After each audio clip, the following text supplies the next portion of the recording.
नमस्कार, आप सभी का बहुत बहुत आपका स्वागत है, अभिनंदन है। इलाहाबाद यूनिवर्सिटी सीयूटी यूजी और पीजीएटी के जो बच्चे हैं वो छात्रावास के आवंटन के लिए देखिए बहुत परेशान हैं और आपको शांति से इस वीडियो को पूरा देखना है। कहीं भी कंफ्यूजन नहीं पालना है, क्योंकि कंफ्यूजन पालेंगे तो आप खुद ही परेशान होंगे। सर, गेट थोड़ा सा बंद करवा दीजिए। सबसे पहले, अगर आप एक नए छात्र हैं तो हमारे प्लेटफॉर्म टेलीग्राम से इलाहाबाद यूनिवर्सिटी एक्सप्रेस, जिसका लिंक कमेंट बॉक्स में पिंड है, और इंस्टाग्राम से इलाहाबाद यूनिवर्सिटी एक्सप्रेस के इंस्टाग्राम टेलीग्राम से आप जुड़ जाइए, जिससे कि यूनिवर्सिटी की सारी अपडेट खबर के साथ हम आपको सबसे पहले सबसे सटीक तरीके से बता पाए। छात्रावास के आवंटन में बात करेंगे। यहाँ पे सीयूटी यूजी वाले बच्चों के लिए और पीजीएटी वाले बच्चों के लिए बात करेंगे। पहली बात तो अपने दिमाग में बैठा लीजिए, यहां से जो भी बातें मैं बता रहा हूं वो एकदम सही बात है और इस पे आप भरोसा भी करिएगा। इसमें कोई हवाबाजी वाली बात हो नहीं रही है। पहले हम पीजीएटी के आवंटन की बात करें कि पीजीएटी का आवंटन पिछले साल कैसे होता था, उसके पहले होता कैसे था और इस बार आपको करना क्या है, किसको किसको हॉस्टल मिलेगा, किसको किसको छात्रावास नहीं मिलेगा, क्योंकि बहुत सारे लोग इस चक्कर में है कि सबको हॉस्टल मिल जाएगा। तो पहली बात तो ये अपने दिमाग से निकाल दीजिए, इलाहाबाद यूनिवर्सिटी के पास सीमित छात्रावास है और सीमित छात्रावास में सीमित सीटें हैं, यानी कि लिमिटेड सीट्स है, और सभी बच्चों को छात्रावास मिल पाना तो असंभव ही है। 20% बच्चों को, लगभग 10% बच्चों को ही छात्रावास मिलता है। पीजीएटी का ये रूल है कि यहाँ पे कोई मेरिट, इतने सारे कोर्स है, लगभग 50+ कोर्स है पीजीएटी में, अलग अलग कोर्स के, प्रोफेशनल कोर्स के तमाम तरीके से 62 शायद कोर्स है, 60 कोर्स है। तो यहाँ पे जो है, जो छात्रावास का आवंटन होता है, इसके लिए आप इलाहाबाद यूनिवर्सिटी का पीजीएटी का जो एंट्रेंस हुआ था वो खुद से कंडक्ट हुआ था, यानी कि इलाहाबाद यूनिवर्सिटी का पीजीएटी का एंट्रेंस आपने दिया होगा।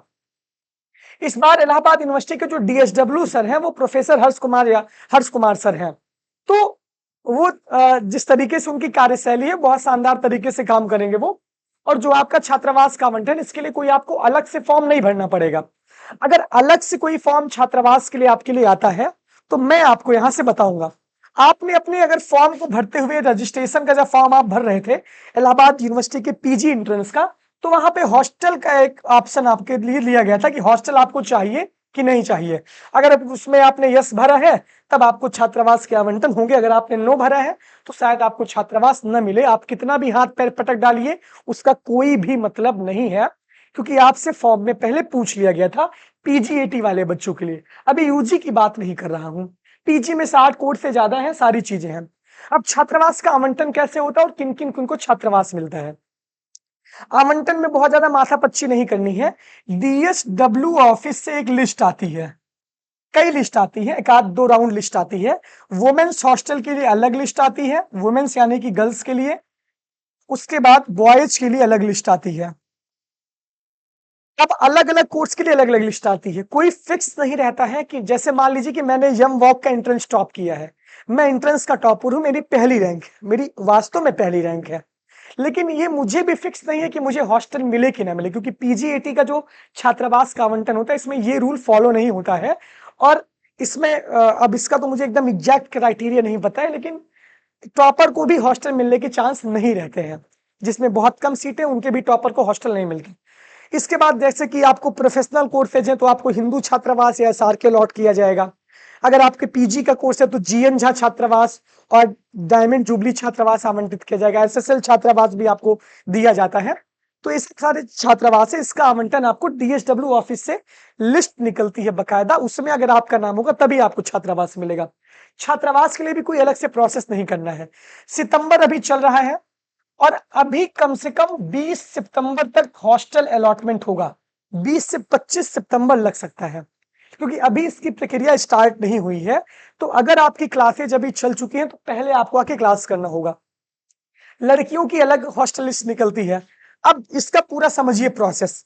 जैसे कि आप एमए कोर्स के विद्यार्थी हैं, एमए में तमाम कोर्सेज है, MA philosophy, MA Hindi, MA economics, MA ancient, सारे कोर्स के विद्यार्थी हैं।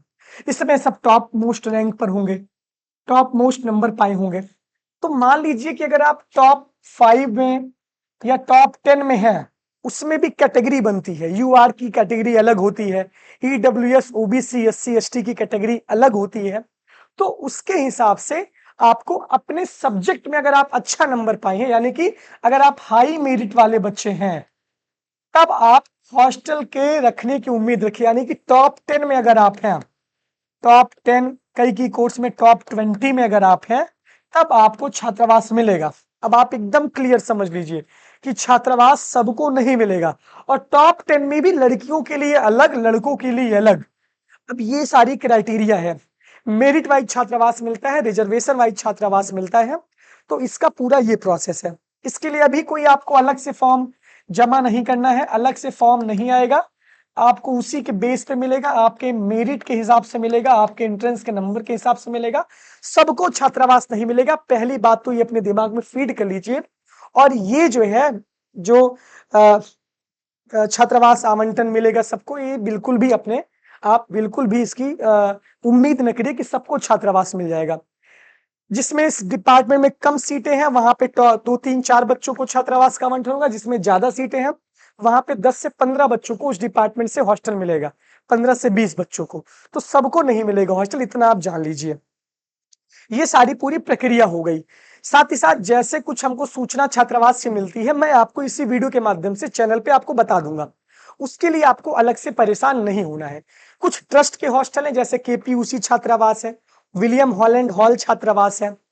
इसके बाद फिर बस शायद यही मेरे हिसाब से मतलब जहां पे अलग से फॉर्म आता है और आपको अलग से फीस पे करनी होगी।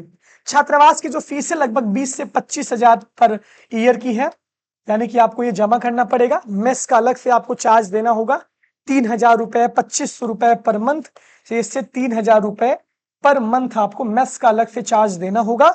ये आपका पहले जमा होगा, ये आपका फिर पर मंथली हिसाब से जमा होगा, जैसे जिसकी व्यवस्था होगी। उसके बाद फिर ये आप समझ लीजिए, छात्रावास अगर मिलेगा तो छात्रावास ले लीजिए। बहुत सारे बाहर के बच्चे हैं, कोई भी कोटा वोटा नहीं चलता। कोई अगर आपको बरगलाए, फुसलाए कि हम आपको छात्रावास दिलवा देंगे, पैसा दे दीजिए, तो आप फंसेंगे। मैं पहले से बार बार बोल रहा हूं कि अगर आप मेरिट में रहेंगे तभी आप छात्रावास के हकदार रहेंगे। अवैध रूप से रहने का कोई मतलब भी नहीं है, चोरी छिपे। ये पूरी प्रोसेस, हम पीजीएटी की बात कर लीजिए, लगभग 20 से 25 तक इसका मामला होगा। जैसे भी होगा हम आपको सूचित कर देंगे। इसके बाद हम बात करते हैं सीयूईटी यूजी वालों की।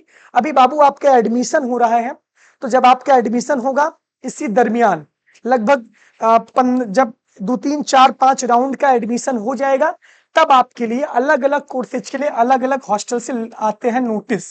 मान लीजिए कि लड़कियों के लिए 2-3 छात्रावास, 4 छात्रावास का आवंटन होता है। तो हर हॉस्टल नोटिस निकालता है कि जिन छात्र छात्राओं को हॉस्टल का फॉर्म लेना है, वे छात्र छात्राएं आके ऑफलाइन रूप से हॉस्टल का फॉर्म सबमिट करें। ये जब भी प्रोसेस होगा तब हम आपको वीडियो के माध्यम से बता देंगे कि इस हॉस्टल का फॉर्म निकला है, आपको अपने घर से आना होगा, हॉस्टल का फॉर्म भरना होगा, हॉस्टल का फॉर्म भर के आपको सबमिट करना होगा। फिर उसकी कट ऑफ आएगी, फिर आप अगर उसके लिए, इसमें भी सबको नहीं मिलेगा, ये भी जान लीजिए। जिनका पहले राउंड में, जिनका दूसरे राउंड में एडमिशन हो जाएगा, मान लीजिए कि यूआर कैटेगरी की कट ऑफ निकली पहले राउंड में 618 नंबर बीए की। अब 618 नंबर के ऊपर बाबू यूआर के भी बच्चे हैं, यानी जनरल कैटेगरी के बच्चे हैं। 618 के ऊपर जो ओबीसी, एससी, एसटी और ईडब्ल्यूएस कैटेगरी वाले हैं, वो भी तो यूआर में एडमिशन लेंगे। तो इस वजह से आपके लिए ये बातें हैं कि 618 नंबर के, तो इस वजह से जो हाई मेरिट वाले बच्चे हैं, जिनका एडमिशन पहली कट ऑफ में जो एकदम हाई मेरिट के हैं, उनको मिलेगा। कुछ कुछ कोर्स ऐसे हैं जहां पे सारे बच्चों को मिल जाता है, जैसे कि बीएलएलबी कोर्स है, वहां पे जितनी लड़कियां पढ़ती हैं उनको मैक्सिमम लड़कियों को हॉस्टल मिल जाता है। लेकिन बीए बीएससी में बहुत ज्यादा भीड़ रहती है, तो इस वजह से इसका भी नंबर मेरिट के हिसाब से होता है। अगर आप मेरिट में अच्छे हैं तब आपको हॉस्टल मिलेगा, अगर आपका नंबर कम है तो नहीं मिलेगा।